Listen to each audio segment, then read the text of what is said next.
If you're listening right now, help me prove something wrong. My mother said I wouldn't even reach 2,000 subscribers, but I believe stories like this deserve to be heard. Help me show her that these tailies matter."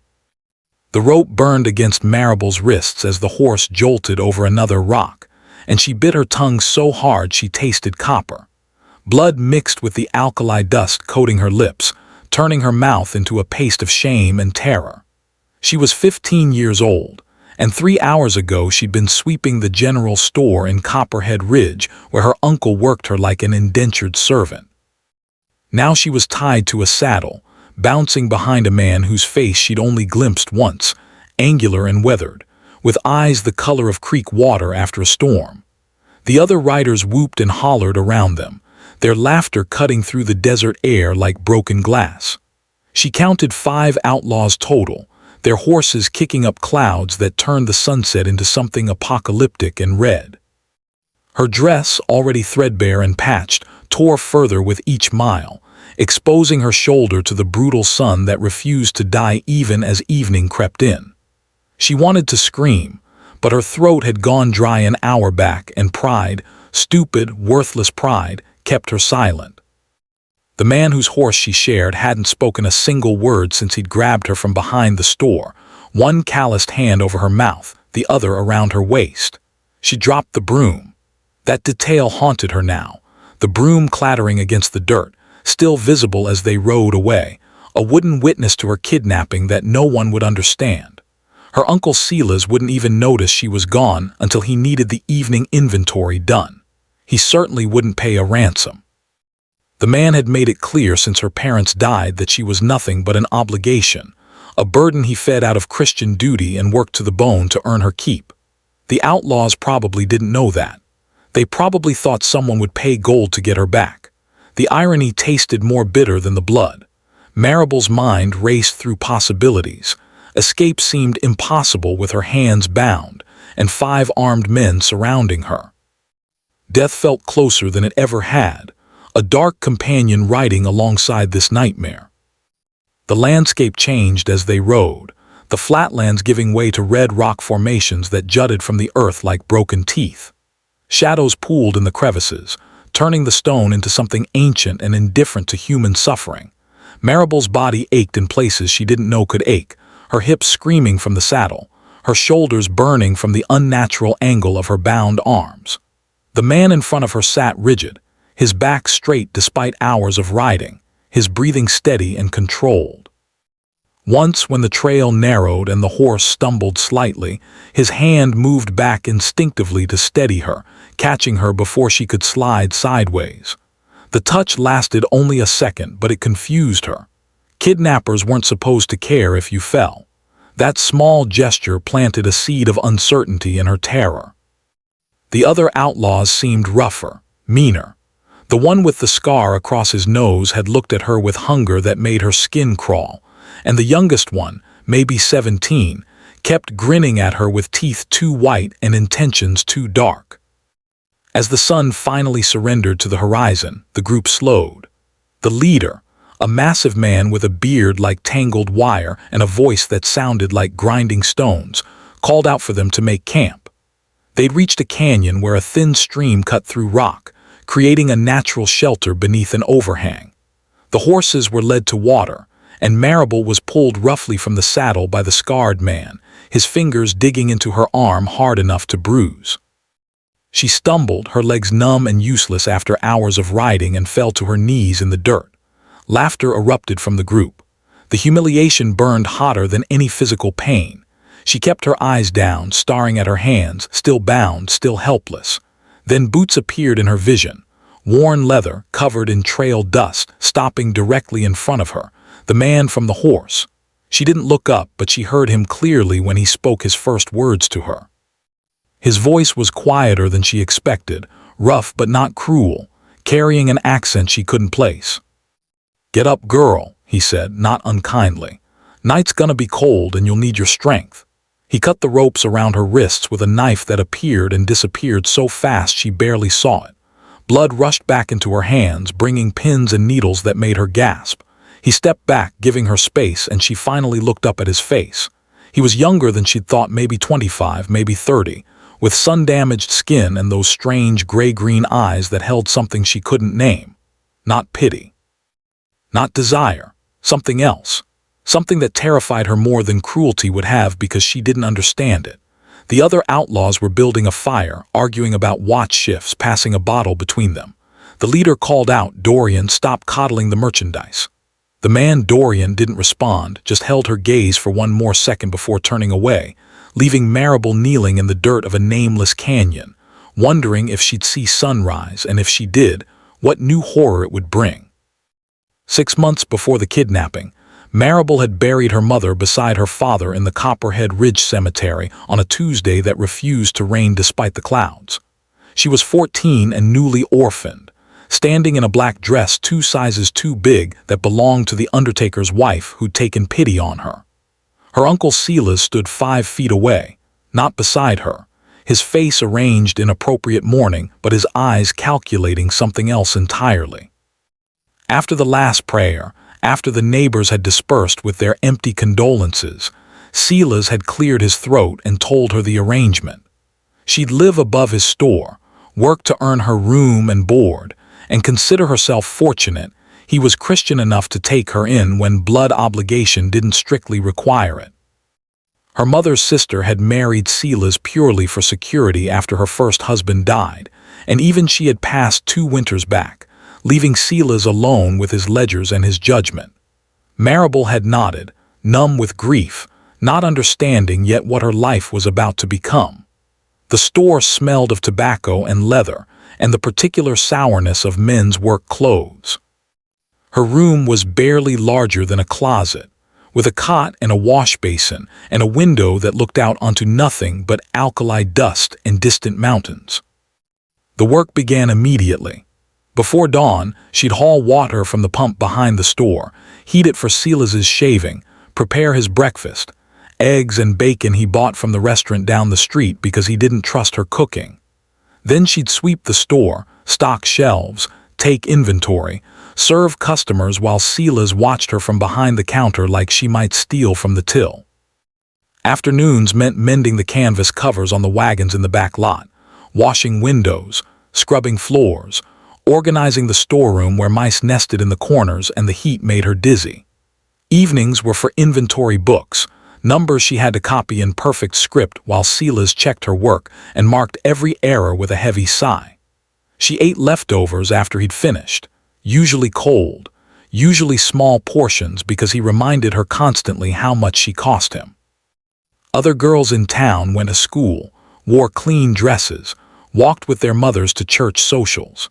Maribel wore the same 2 dresses rotated and re-washed until the fabric grew transparent at the elbows. She had no friends because she had no time, and the town's children had learned to ignore the orphan girl who smelled like dust and worked like a servant. But it was the silence that hurt most.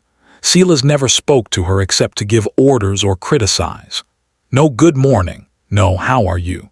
No acknowledgement that she was a human being who'd lost everything and everyone she'd ever loved.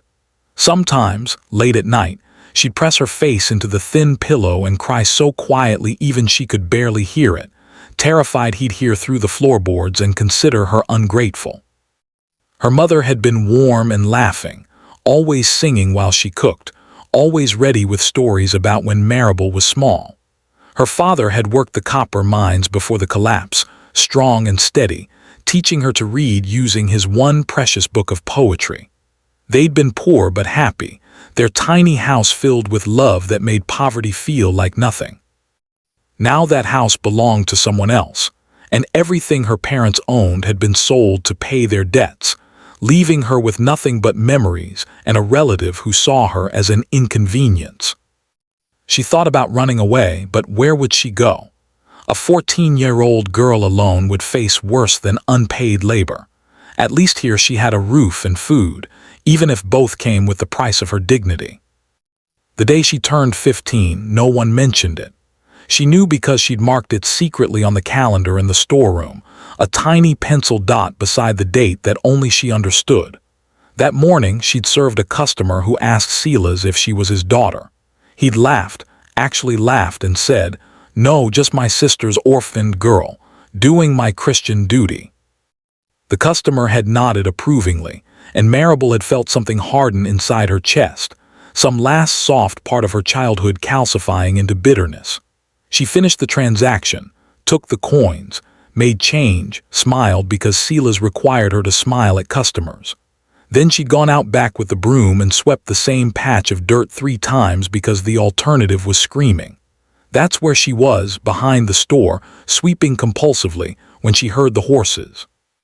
5 riders moving slow through town, their presence making the street go quiet the way it did when predators entered. She'd glanced up, curious despite herself, and that's when she saw him. The man with gray-green eyes, looking directly at her from his saddle, his face unreadable but his gaze intense enough to make her freeze. She'd looked away immediately, heart pounding without knowing why, and kept sweeping. The riders passed. She exhaled. But 2 hours later, when she was alone behind the store again, counting feed sacks in the heat of late afternoon, the shadow fell over her before she heard him approach.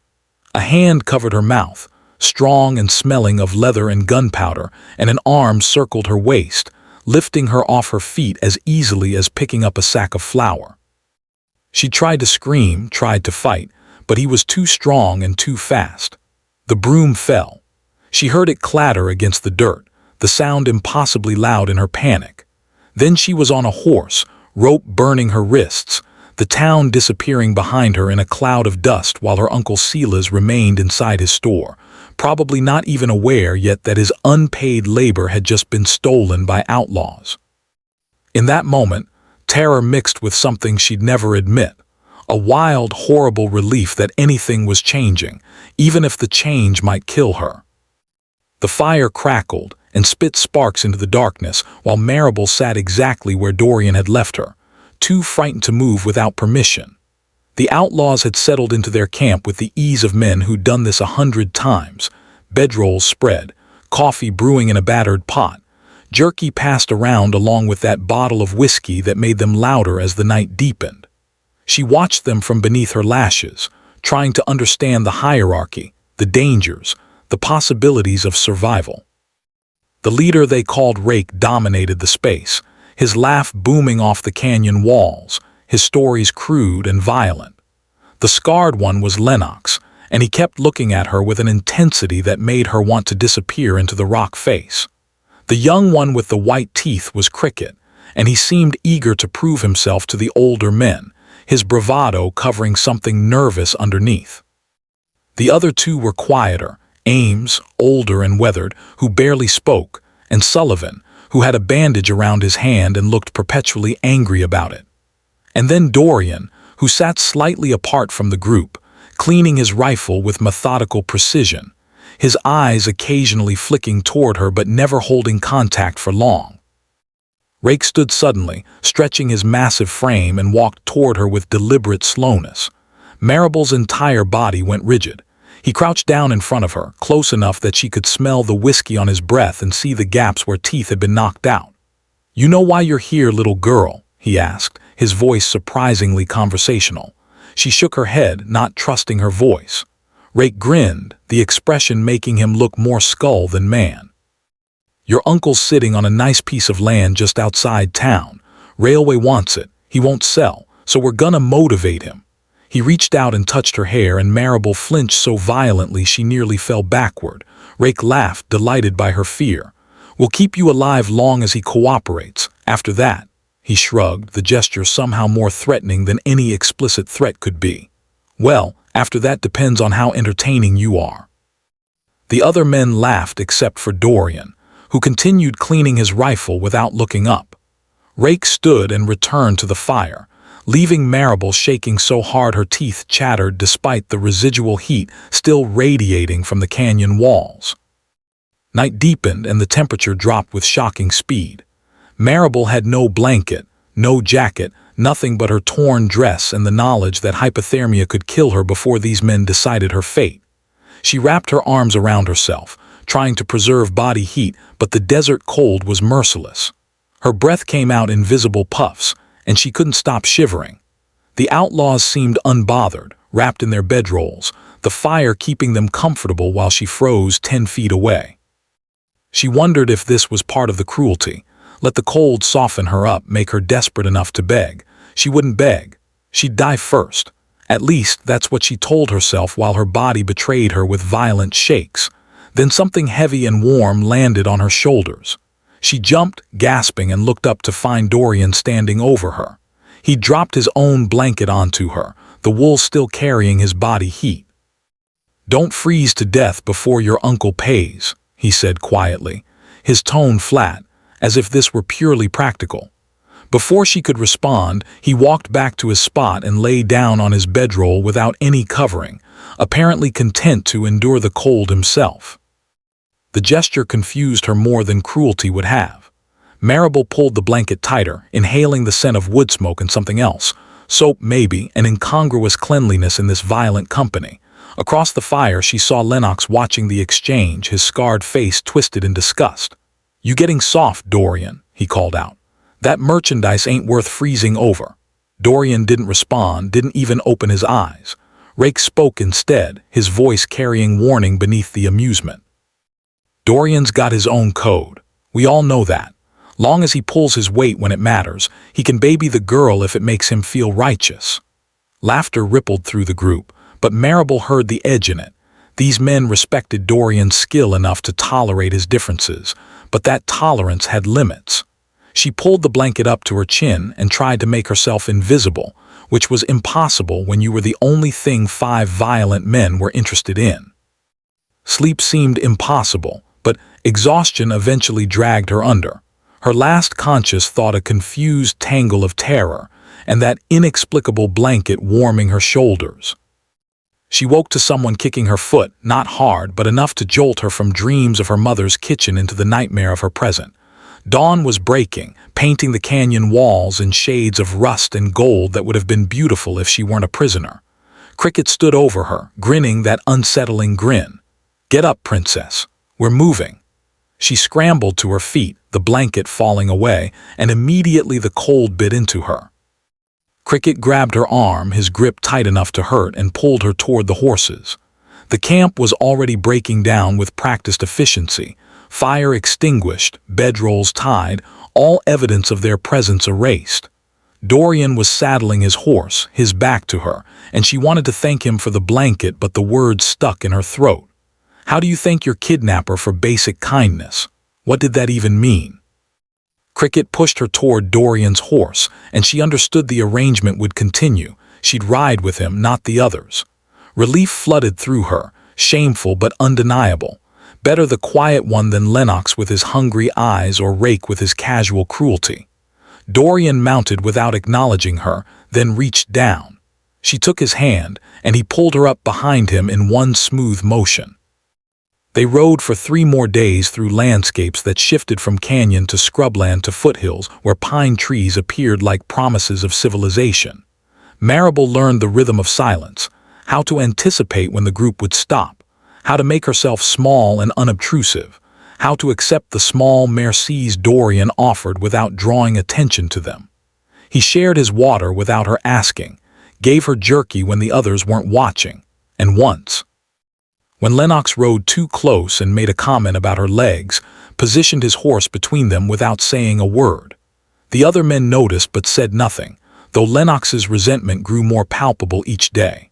On the 4th morning, they reached a town called Bitter Springs, barely more than a trading post, and a handful of buildings scattered along a dried creek bed. Rake announced they'd stopped to send the ransom letter and resupply. Maribel's heart seized. A town meant people, meant possible escape, meant witnesses who might help a kidnapped girl, but Rake seemed to read her thoughts.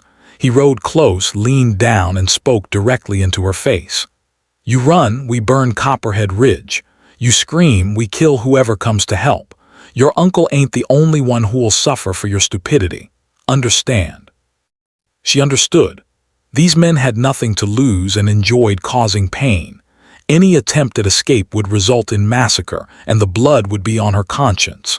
So when they rode into Bitter Springs, she sat quietly behind Dorian, her face lowered, looking every bit the compliant captive. The town barely stirred at their arrival. Frontier towns learned not to ask questions about rough-looking men and the company they kept. Rake dismounted at the trading post, and Dorian followed, pulling Maribel down with him but keeping a hand on her shoulder, a warning and a tether. Inside, the post smelled of tobacco and salt pork and old leather. The proprietor, a man with a handlebar mustache and dead eyes, barely glanced at Maribel before addressing Rake.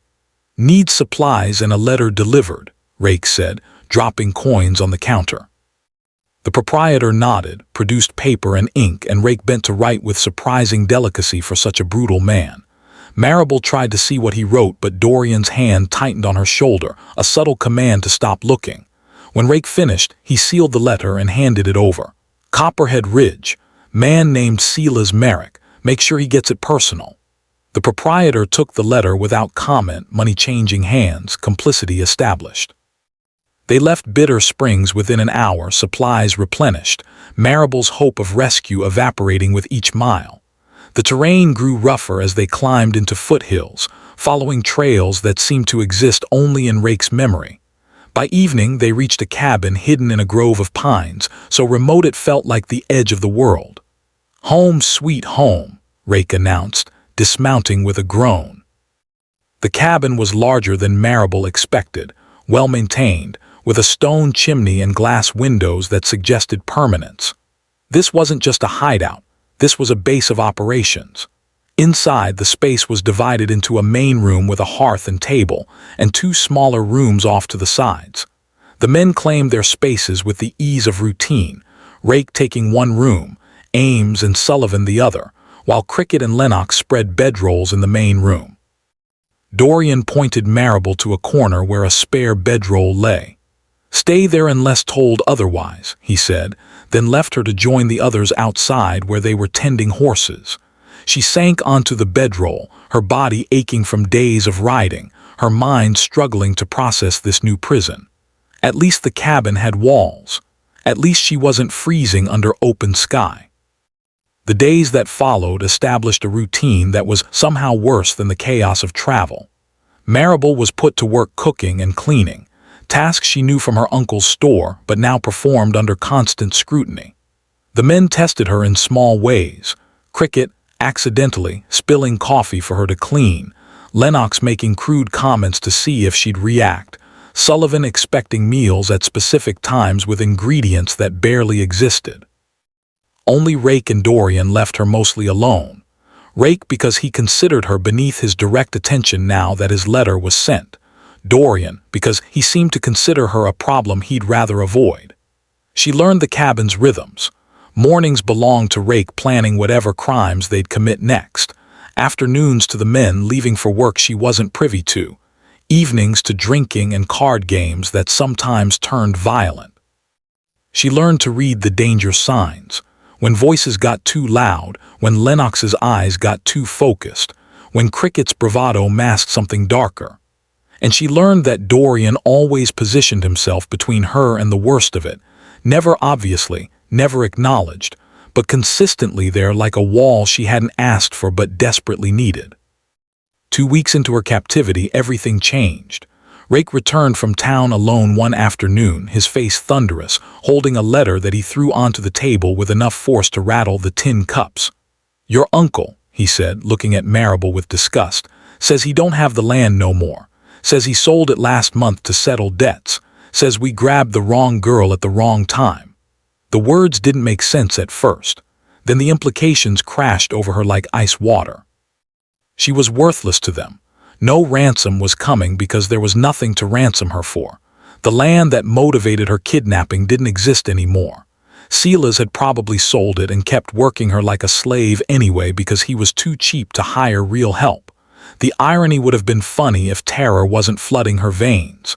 Rake paced like a caged animal, the other men watching him warily. "So what do we do with her?" Cricket asked, his voice carrying an eagerness that made Maribel's skin crawl. Rake stopped packing, looked at her with eyes that held no humanity, and smiled in a way that promised worse things than death. "Well," he said slowly, "I suppose we make our money back some other way." The room went silent except for Lennox's low, approving laugh, and Maribel understood exactly what Rake meant and what her future had just become. The night after Rake's pronouncement, Maribel couldn't sleep despite exhaustion pressing down on her like stones. She lay on her bedroll in the corner while the men played cards at the table, their voices a constant rumble of crude jokes and darker plans. They were discussing her like she was livestock, debating her value in different contexts, making calculations that turned her stomach. Cricket suggested selling her to a brothel in Silver City where girls disappeared into rooms and never came out the same. Lennox had other ideas, each more depraved than the last, his scarred face animated with an enthusiasm that made her want to vomit. Sullivan just laughed, sipping whiskey, occasionally adding fuel to their depravity with suggestions that proved he'd done worse to other women. Only Rake and Dorian were silent, Rake because he was thinking, calculating profit and risk, and Dorian because he'd gone completely still, his cards untouched, his jaw tight enough that Maribel could see the muscle jumping even from across the room. She watched him through barely opened eyes, trying to understand what was happening in that inscrutable head, whether he was silently agreeing or silently objecting, or just silently waiting for his turn to suggest horrors. Then Lennox said something that crossed a line Maribel didn't even know existed. He described in explicit detail what he planned to do to her, using language so vile it felt like being physically struck, and he looked directly at Maribel while he said it, making sure she heard every word. The cabin went quiet. Then Dorian stood up so fast his chair crashed backward, his hand going to the gun at his hip with a speed that shocked everyone into stillness. "Shut your mouth," Dorian said, his voice low and deadly calm, "or I'll shut it permanent." Lennox stood too, his own hand hovering near his weapon, his face twisted in fury. "You defending your pet," he spat. "We all know you've gone soft on her. What you planning to keep her for yourself? That why you've been playing guardian angel?" The tension in the room became suffocating, every man poised on the edge of violence. Rake didn't move, just watched with the interest of someone observing a dogfight he'd bet on. Cricket's hand inched toward his rifle. Sullivan leaned back, giving himself room to draw. And Maribel stopped breathing entirely, certain she was about to witness murder and unable to predict who would die. Dorian didn't draw his gun, but his hand stayed ready. "I ain't defending nothing," he said, his gray-green eyes locked on Lennox. "But there's lines. We're outlaws, not animals. We rob, we kill when necessary, but we don't do what you're suggesting, ever." Lennox laughed, a sharp bark of derision. "You suddenly got morals. You killed that sheriff in Prescott without blinking. Shot that bank clerk in Tucson when he reached for an alarm. But this girl is where you draw your line." Dorian's expression didn't change. "I kill men who choose to stand against me. I don't hurt people who can't fight back. That's the difference between being an outlaw and being the kind of filth that needs putting down." The insult hung in the air, and Lennox's face went purple with rage. He drew, or tried to, but Dorian was faster, impossibly fast, his gun clearing leather and leveling at Lennox's head before the other man's weapon was halfway out. "Don't," Dorian said simply. And Lennox froze, breathing hard, realizing he'd lost before the fight even started. After a long moment, he slowly raised his hands, his eyes burning with humiliation and hatred. Rake finally spoke, his voice cutting through the tension like a blade. "Enough, Lennox, sit down and shut up. Dorian, you made your point." Neither man moved. Rake stood, his massive frame dominating the room. "I said enough. We got bigger problems than fighting over a girl who ain't worth nothing now anyway." Slowly, carefully, Dorian holstered his gun. Lennox did the same, but the look he gave Dorian promised future violence, a debt that would eventually come due. The card game resumed, but the atmosphere had changed. Poisoned, volatile, ready to explode at any provocation. Maribel lay perfectly still, trying to process what had just happened. Dorian had protected her, but not out of kindness, he'd said as much. He'd drawn a moral line in his own code, something about dignity and choice and not hurting the helpless. It didn't make him good. He'd still kidnapped her, still held her prisoner, still killed men in Prescott and Tucson without apparent remorse. But it meant something. In this cabin full of monsters, he was a different species of dangerous, one with rules she didn't understand but could possibly navigate if she was smart enough and lucky enough. The night dragged on eternal. Eventually the men went to their bedrolls, drunk and exhausted, their snores filling the cabin with rough animal sounds. Maribel lay awake, staring at the ceiling beams barely visible in the dying firelight. Her mind raced through impossible scenarios, escape attempts that would get people killed, rescue that would never come, a future that looked like nothing but different versions of horror. Then she heard movement, quiet as a ghost, and turned her head to see Dorian sitting up, looking directly at her. Their eyes met across the dark room. He said nothing, just held her gaze for a long moment, and in that silence Maribel understood something she couldn't articulate. He wasn't her savior. He wasn't her friend. But he was the only thing standing between her and the worst these men could do, and that made him simultaneously her captor and her only hope. The paradox threatened to break her mind. Dorian finally looked away, lay back down, and within minutes his breathing evened into sleep. Maribel continued staring at nothing, wondering how long his moral line would hold, and what would happen to her when it inevitably broke. Morning brought a development Maribel didn't expect, Rake announcing they'd be leaving for a job in 2 days and someone needed to stay behind to watch her. The statement sparked immediate argument among the men, nobody wanting to miss the robbery that promised significant payoff. "I'll stay," Dorian said quietly, and the room went silent. Lennox sneered. "Of course you will. Convenient how you always volunteer to babysit." Dorian ignored him, addressing Rake directly. "You need your best guns on this job. I can sit it out, make sure she doesn't run, keep the cabin secure." Rake considered, his calculating eyes moving between Dorian and Lennox, reading the continuing tension. Finally he nodded. "Fine, rest of you start preparing. We leave at dawn day after tomorrow." The men dispersed to their tasks, leaving Maribel alone with a new understanding. Soon she'd be alone with Dorian for days, maybe weeks, and that terrified her in ways completely different from the group's collective threat. At least with everyone present, Dorian maintained his protective stance. Alone, would those rules still apply? Or would isolation reveal darker intentions he'd been hiding? The day passed in tense preparation, the men cleaning weapons and studying maps Rake spread across the table. Maribel cooked their meals mechanically, her mind working through her limited options. That evening, as she washed dishes in a bucket outside, Cricket approached with that unsettling grin. "Gonna miss you, princess," he said, standing too close. "Shame Dorian's keeping you all to himself while we're gone. But don't worry, when we get back, we'll have money to do something fun with you." The implication made her grip the wet plate so hard it nearly slipped from her hands. Cricket laughed and walked away, leaving her shaking with impotent rage and fear. She wanted to scream at him, to tell him she was a person, not a thing, but silence had become her survival strategy. That night, lying on her bedroll pretending to sleep, she heard Lennox and Sullivan talking in low voices about what they'd do when they returned. The details made her want to run into the darkness and take her chances with wolves and weather, but Dorian's words to Rake echoed in her, "Run and we'd burn Copperhead Ridge." Escape meant death for others, so she stayed, trapped by conscience in a cage built by devils. Dawn broke cold and clear when the 4 men rode out, leaving Maribel alone with Dorian in the suddenly cavernous cabin. She watched from the window as they disappeared into the trees, then turned to find him watching her. "You thinking about running?" he asked conversationally. She shook her head. "Good, because I wasn't lying about Copperhead Ridge. Rake would burn it just to make a point." They stood in uncomfortable silence, the absence of the other men making the space feel strange and too intimate.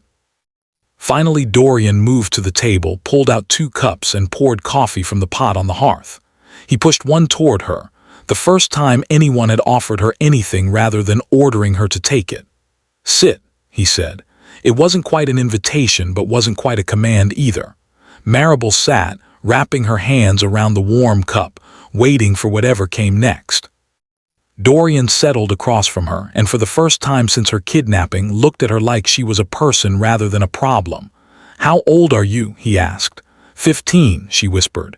He closed his eyes briefly, something like pain crossing his face. "Christ," he muttered. "Rake said you were older." Maribel said nothing, unsure if this made things better or worse. The first day alone with Dorian passed in strange, cautious normalcy. He didn't lock her in, didn't tie her up, didn't restrict her movement within the cabin and immediate area. But he also never let her out of his sight, his awareness of her location constant and effortless. She cooked, cleaned, tried to stay useful and unobtrusive. He maintained weapons, chopped wood, performed the domestic tasks that kept the cabin functional.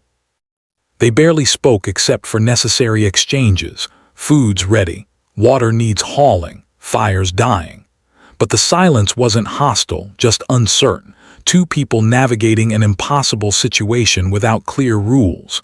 That evening, as darkness fell and they sat on opposite sides of the hearth, Maribel broke the quiet with a question she couldn't contain anymore. "Why did you give me your blanket that first night?" Dorian looked up from the knife he was sharpening, his gray-green eyes unreadable in the firelight.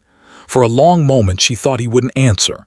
Then he set the knife down and stared into the flames. "I had a sister," he said quietly. "Clara, she was about your age when cholera took her, 5 years back now." He paused, his jaw working like the words cost something to speak. "Our parents died when I was 17, left me to raise her alone. I did my best, worked honest jobs, kept us fed, kept her safe. But honest work don't pay enough when you got medical bills and rent. So I started robbing, small stuff at first, then bigger jobs, told myself it was for Clara to give her a better life." His voice went hollow. "She died anyway, and here I am still robbing, still running, still breaking every law I swore I'd only bend temporarily. Your age, your situation, it reminded me of her. That's all." The confession hung between them, raw and unexpected.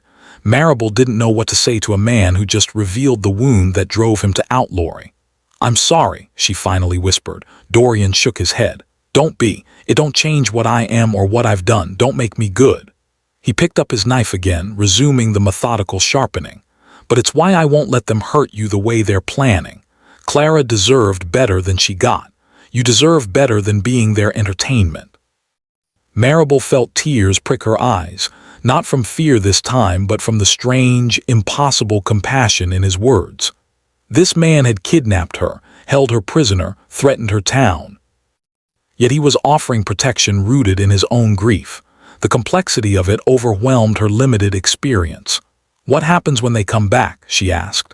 Dorian's expression hardened. "I don't know yet, but we got days before we need to figure that out." It wasn't a promise of safety, but it was something. And in her current situation, something was more than she dared hope for since this nightmare began. The days with Dorian alone developed their own rhythm, strange and cautious but less terrifying than Maribel had feared. He treated her like a person, not property, asking rather than demanding, giving her space rather than hovering, sharing information about the world beyond the cabin like she had a right to know things. On the third day, he taught her to shoot, taking her into the clearing with his second pistol and setting up targets on tree stumps. "If something happens to me," he explained, "you need to be able to defend yourself.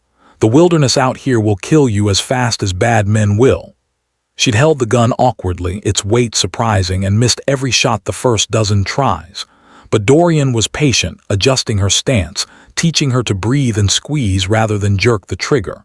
When she finally hit a target, the bark exploding in a satisfying crack, she'd felt a surge of fierce pride. Dorian had smiled, actually smiled, and the expression transformed his usually stern face into something almost gentle. "Good," he said. "Again." They spent an hour shooting until her arms ached and her ears rang, and for those 60 minutes Maribel almost forgot she was a captive. Evenings were the strangest part.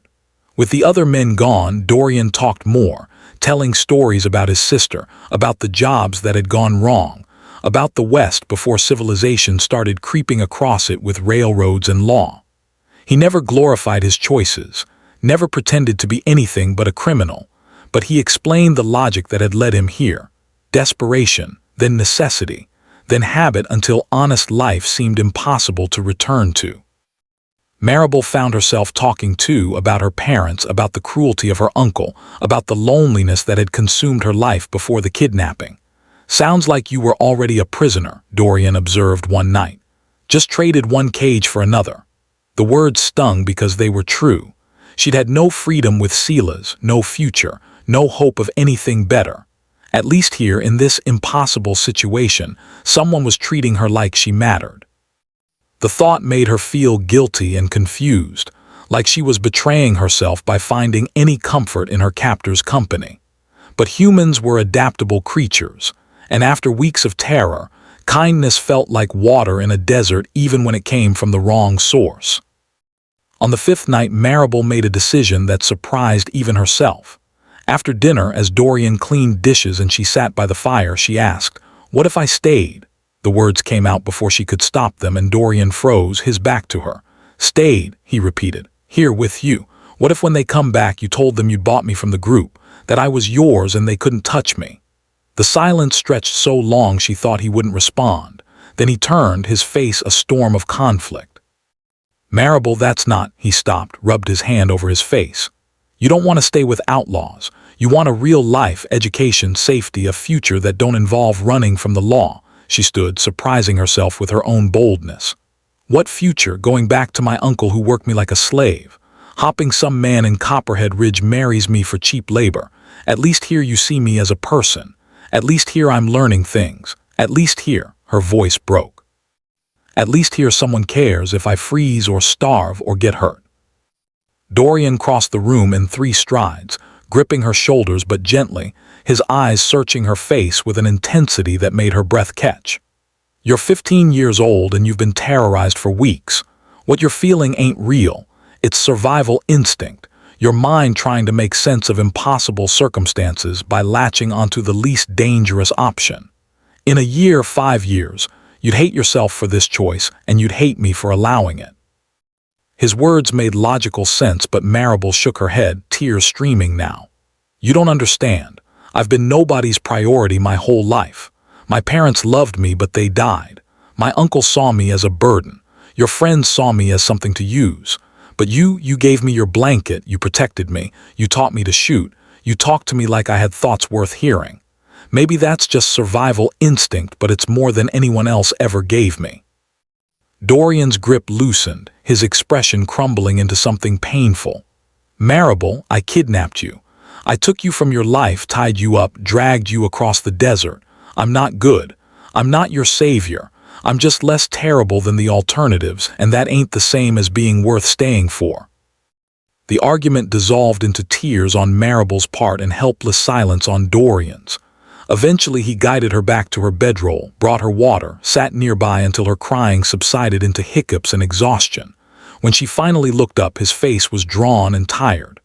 "I'll think on it," he said quietly. "How to keep you safe when they return. But you need to understand something. Even if you stayed, even if I claimed you as mine, it don't make this right. It don't erase what was done to you. And someday, when you're older and got perspective, you'll realize that and you'll leave. And I'll let you, because that's what caring about someone actually means, wanting better for them than you can provide." His words settled over her like a prophecy, true and terrible. She nodded, too exhausted to argue further. That night she dreamed of her mother's kitchen and woke to find Dorian already awake, staring at the fire with the expression of a man facing an impossible decision. The cabin felt smaller than ever, the walls pressing in. The future a dark unknown growing closer with each day the other outlaws stayed gone. The outlaws returned on the 8th day, their arrival announced by distant gunshots and whooping that shattered the fragile peace. Maribel's heart seized as she heard the horses, and she looked to Dorian with panic in her eyes. He'd spent the previous night explaining his plan. He'd claimed he'd bought her from the group, paid them her worth in his share of future jobs, and anyone who touched her would answer to him personally. It was dangerous and uncertain, relying on the other men's respect for his skills and their desire to avoid internal conflict. But it was all they had. When the door burst open, Rake entered first, his face flushed with success and whiskey, followed by the others carrying saddlebags that clinked with coin. "Dorian," Rake boomed. You should have seen it, walked in clean, walked out with enough gold to keep us fat for 6 months. The celebration continued as they dumped their haul on the table, counting and dividing with the intensity of men who lived for this rush. Only gradually did their attention shift to Maribel, sitting quietly in her corner, and the atmosphere changed like storm clouds rolling in. Lennox approached first, his scarred face twisted in that familiar hungry expression. "Miss us, princess?" he asked, reaching for her. Before his hand could connect, Dorian was there, stepping between them with a casual authority that somehow felt absolute.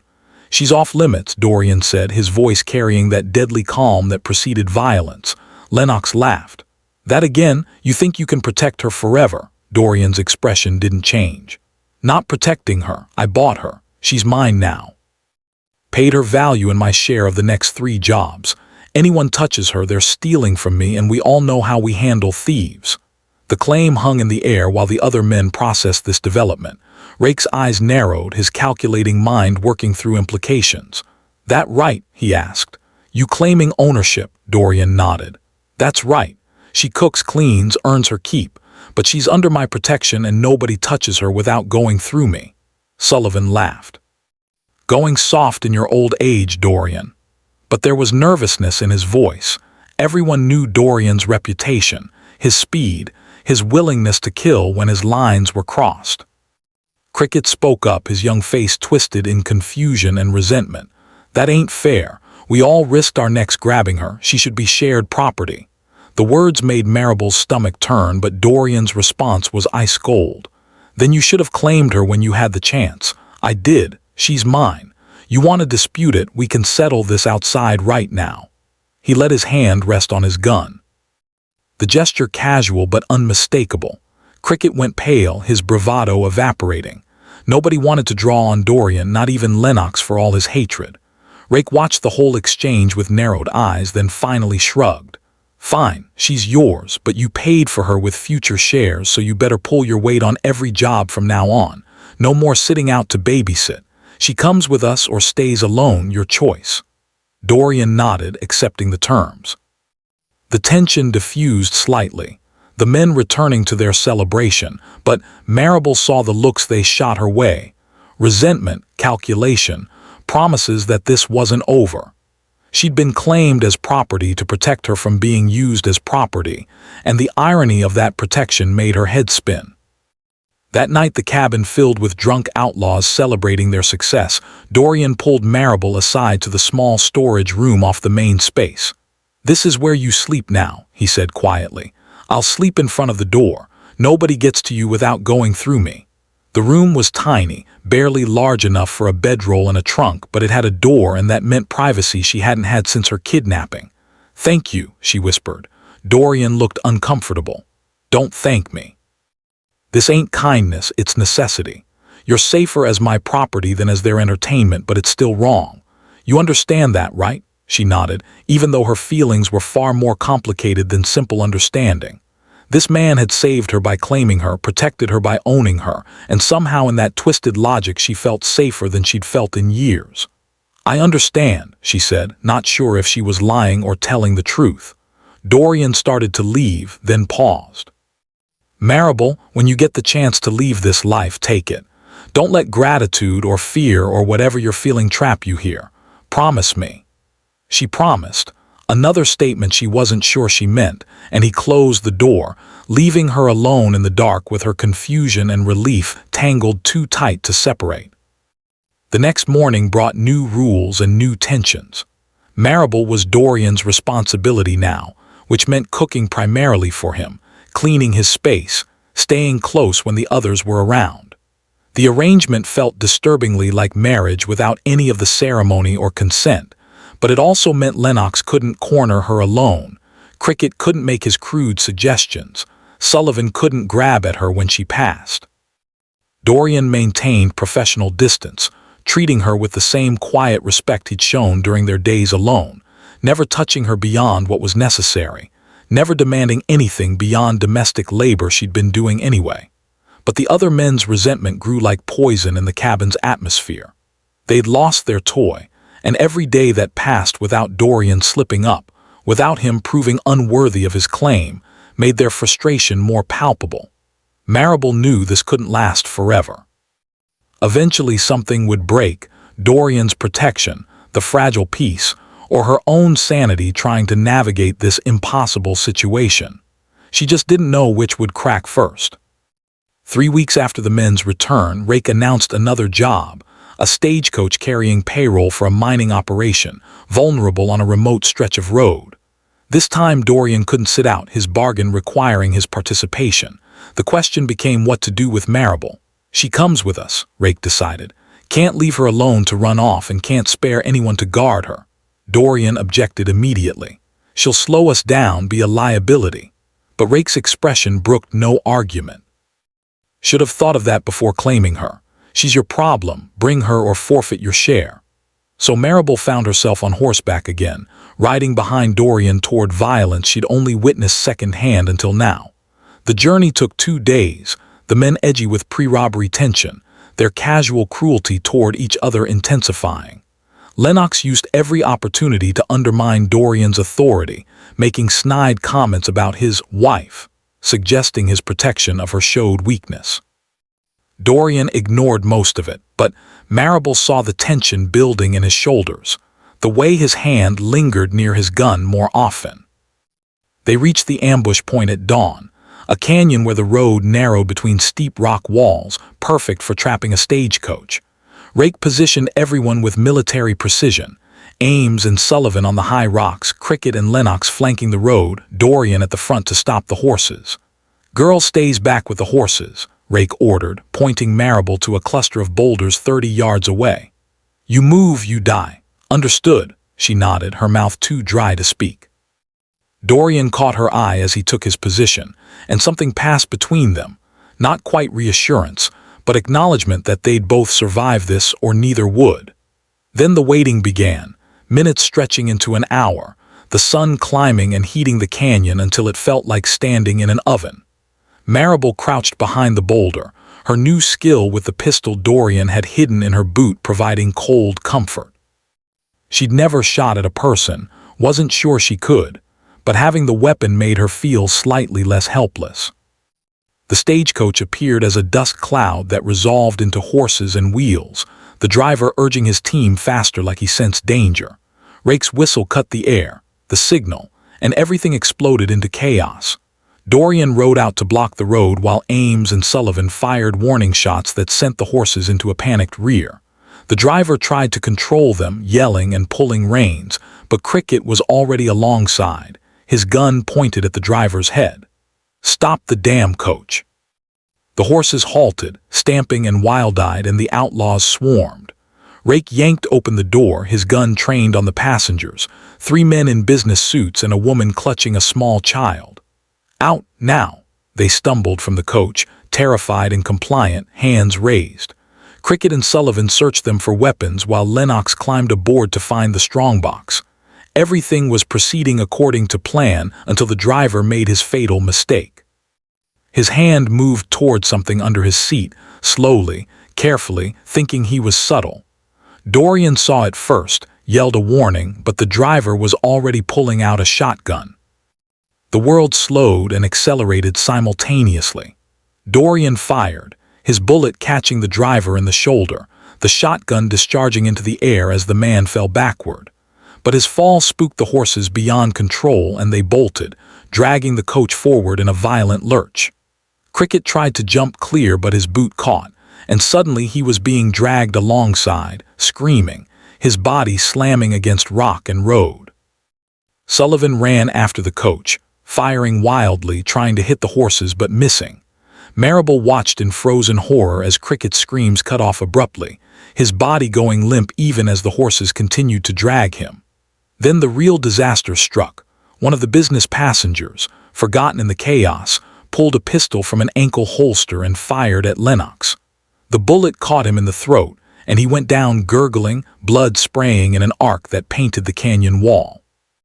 Rake roared in fury, his gun swinging toward the shooter, but Dorian was faster, his shot disarming the man before Rake could execute him. "We're leaving," Dorian yelled, But Rake was beyond reason, standing over Lennox's dying body with murder in his eyes. What happened next shattered any illusion Maribel had about Dorian being different from the others. Rake raised his gun toward the passengers, all three businessmen and the woman with her child, his intention clear, no witnesses. Dorian stepped in front of him, his own weapon drawn. "No," he said, that deadly calm voice cutting through Rake's rage. "They're unarmed now. Cricket and Lennox dying is on us, bad luck and bad planning. But we don't kill unarmed civilians, especially not a mother and child." Rake's face purpled with fury. "You drawing on me? Your own leader." Dorian didn't flinch. "I'm drawing a line, same as always. You want to cross it, we settle this right now." The canyon went silent except for Lennox's wet, dying gasps and the distant thunder of the runaway coach. The other outlaws froze, caught between loyalty to Rake and fear of Dorian. Maribel's hand found the pistol in her boot, her heart hammering, knowing that whatever happened in the next seconds would determine everyone's fate. Time hung suspended, balanced on the edge of violence, and she realized with terrible clarity that she'd have to choose a side, and choosing meant revealing who she'd become in these impossible months. Maribel pulled the pistol from her boot and aimed it directly at Rake's head, her hands shaking but her voice somehow steady when she spoke. "Let them go." Every head swiveled toward her, shock registering on faces that had never considered her a threat. Rake's expression twisted between disbelief and fury. "You little," Dorian's voice cut him off. "She means it, Rake. And even if her hands are shaking at this distance, she don't need to be accurate. You move wrong, she pulls that trigger and your brains paint that rock face. So maybe we all just calm down and think this through." The standoff held, 4 people with guns drawn and 3 unarmed civilians plus a mother and child caught in the crossfire of outlaw honor and outlaw rage. Ames finally spoke, his weathered voice carrying authority. "Cricket's dead. Lennox is dying. The strongbox is gone with the coach. This job's cursed and adding more bodies won't fix it. Dorian's right. We leave now, we might survive this. We start killing civilians, the law won't ever stop hunting us." His pragmatism broke the spell. Rake slowly lowered his gun, his face promising future retribution, but accepting current reality. Dorian backed toward Maribel, never taking his eyes off Rake, and when he reached her side he quietly said, "Lower the gun, slow." She did, her hands trembling so badly now that she nearly dropped the weapon. Dorian took it from her, his fingers brushing hers in a gesture that felt like forgiveness for pointing a gun at his leader. "Mount up," Rake growled to his remaining men. "Leave Lennox, he's dead already." The scarred man had indeed stopped moving, his eyes staring at nothing while blood pooled beneath him. The businessman and the woman clutched her child, all of them silent with terror, probably unable to believe they were being spared. Dorian helped Maribel onto his horse, mounted behind her, and the outlaws retreated from the canyon, leaving 2 bodies and 5 traumatized witnesses behind. The ride back to the cabin was silent and grim, the group fractured by death and betrayal, and the knowledge that everything had changed. Maribel could feel Rake's hatred radiating toward her and Dorian, could sense Sullivan and Ames's uncertainty about which side to take when the inevitable confrontation came.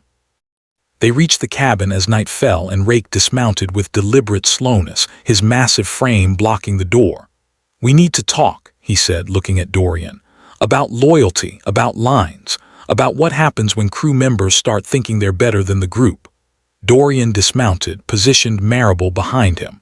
"I've never thought I was better, but I've always had my code and you've always known it. Today was no different than a dozen other times I've drawn my line. You want me out of the crew, say it straight." Rake smiled and the expression was terrifying. "Out of the crew? No, I want you dead, you and your little pet. Should have seen it coming, way you've gone soft, putting her above your brothers, letting her poison your mind until you draw on your own leader."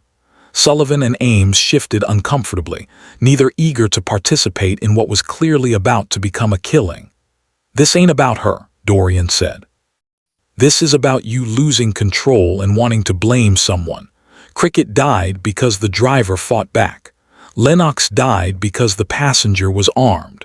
That's on your planning, not on my code." The accusation struck like a match to kindling. Rake drew, fast for a man his size, but Dorian was faster, had always been faster, his gun clearing leather and firing before Rake's weapon was fully raised. The bullet took Rake in the chest, high right side, a killing shot that spun the big man around and dropped him to his knees. Blood bloomed across his shirt, dark and spreading, and he looked down at the wound with something like surprise. Dorian's gun stayed level, trained on Rake even as the man toppled forward into the dirt. Silence crashed over the scene.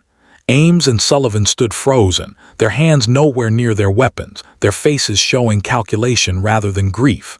Maribel's ears rang from the gunshot, her mind struggling to process that she'd just witnessed Dorian kill his own leader. "Anyone else?" Dorian asked quietly, his gun now sweeping to include the other two men. Ames raised his hand slowly. "Not me. Rake's been leading us to more risks than profits lately. Way I see it, you just saved us from a hanging." Sullivan nodded agreement, his pragmatism outweighing any loyalty to the dead man. "I'm out anyway," he said. "Take my share of what's left and disappear. This life's getting too dangerous." And just like that, the crew dissolved.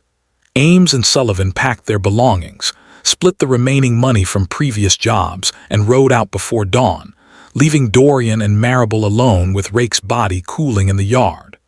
As sunrise painted the canyon gold and pink, Dorian dragged Rake's corpse to a ravine and rolled it over the edge, a burial without ceremony or words. When he returned, his face was drawn and tired, his gray-green eyes hollowed by something Maribel recognized as grief despite everything. "What now?" she asked. Dorian looked at her for a long moment, then at the cabin, then at the vast wilderness surrounding them. "Now I give you a choice," he said quietly.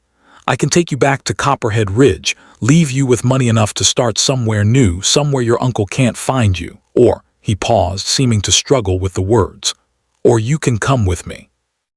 Not as property, not as a prisoner. As a partner. I'm leaving the outlaw life, got enough saved to buy land somewhere remote, start over clean. It ain't much to offer, and you'd be tied to a man with a violent past and probably a bounty on his head. But it's honest, or as honest as I can manage now." The choice hung between them, enormous and impossible. Maribel thought about Copperhead Ridge, about her Uncle Silas who never valued her, about a town that would see her as ruined goods after months with outlaws.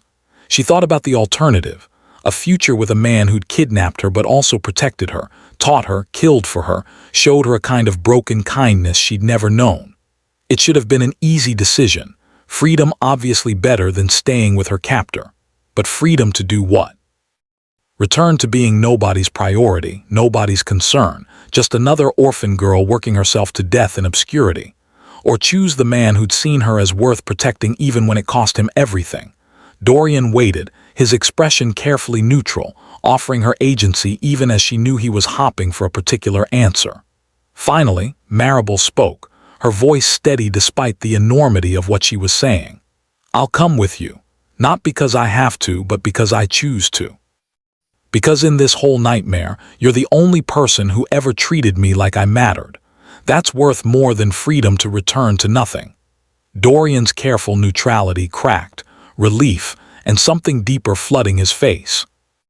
They left the cabin at noon, two people on one horse, riding toward a horizon that held uncertainty but also possibility. Maribel carried nothing from her old life. It had all been worthless anyway. Dorian carried money, weapons, and the weight of his past.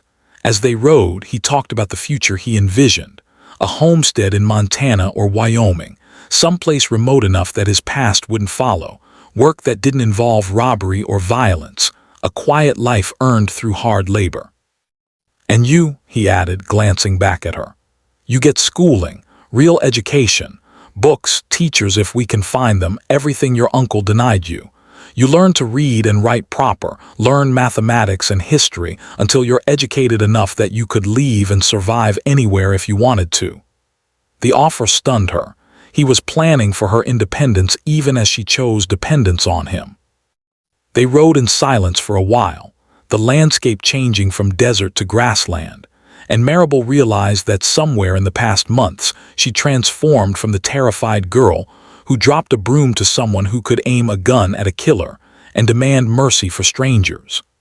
Dorian had done that, not through kindness exactly, but through treating her like someone capable of becoming more than her circumstances. Months later, in a cabin Dorian built with his own hands in the foothills of the Montana Rockies, Maribel sat at a table covered with books he'd bought from a traveling merchant. She was 16 now, learning mathematics and literature, practicing her handwriting until it was beautiful and precise. Outside, Dorian worked their small farm, raising horses to sell, living a life so different from his outlaw past it seemed like fiction.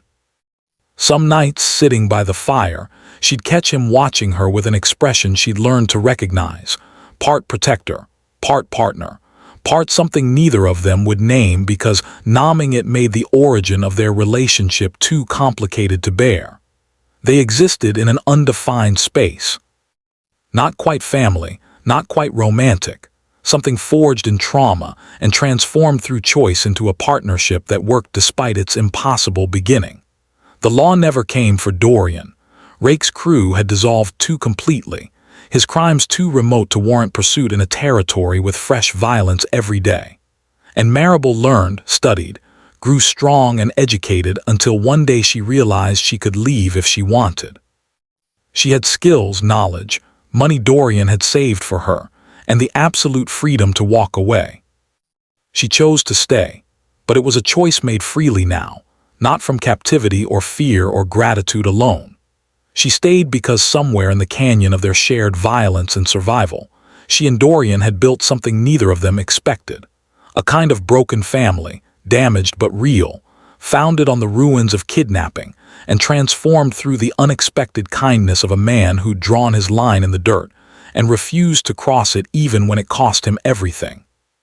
Sometimes, watching the sun set over the mountains, Maribel thought about the girl she'd been, scared, worthless, working herself to death for an uncle who saw her as a burden. And she thought about the woman she was becoming, educated, capable, partnered with someone who'd committed terrible acts but chose better when it mattered most.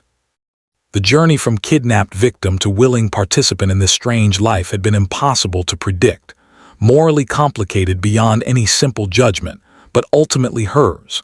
She'd been stolen at 15 by outlaws, but she'd saved herself at 16 through the hardest choice of all, choosing to see the humanity in her captor and build a future from the wreckage of her past. It wasn't the ending anyone would have written for her, but it was honest, hard one, and entirely her own.